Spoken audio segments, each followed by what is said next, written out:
अस्सलाम वालेकुम, मैं हूं फरहाद निज़ाम और आप देख रहे हैं उर्दू पॉइंट। तीफी बट मुबैना पुलिस मुकाबले में हलाक कर दिए गए हैं।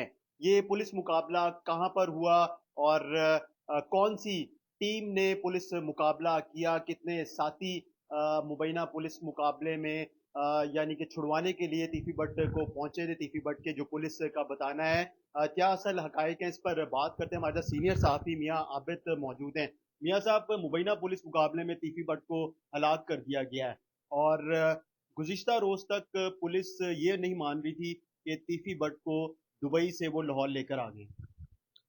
असल में जी पहली बात तो ये है कि जो आप कह रहे हैं कि पुलिस नहीं मान रही थी, तो पुलिस कैसे मानती जब उसका करना ही इनकाउंटर था। देखिए, जब उसको गिरफ्तार करके दुबई से यहाँ लाहौर लेकर आए हैं, तो उस वक्त बहुत सारे जर्नलिस्ट ने रब्ता किया, तो उसमें पुलिस बिल्कुल इनकार करती रही, नहीं जी ऐसी कोई बात नहीं है, ला रहे हैं लेकिन अभी लाए नहीं है।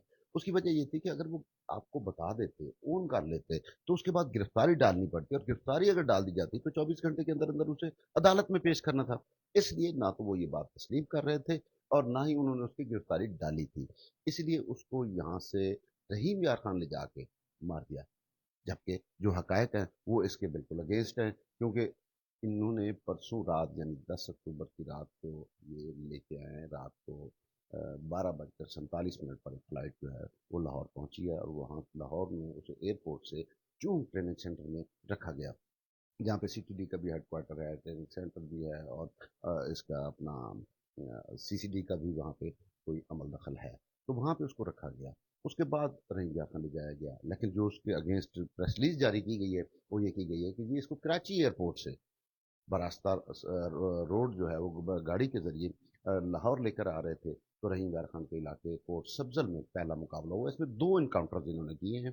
तो उसमें जो पहला इनकाउंटर हुआ है वो हुआ है कोर्ट सब्जल के इलाके में। उनका कहना यह है कि जिस गाड़ी में हम थे उसकी रैकी की दो गाड़ियों ने, एक वाइट कलर की थी और एक ब्लैक कलर की थी।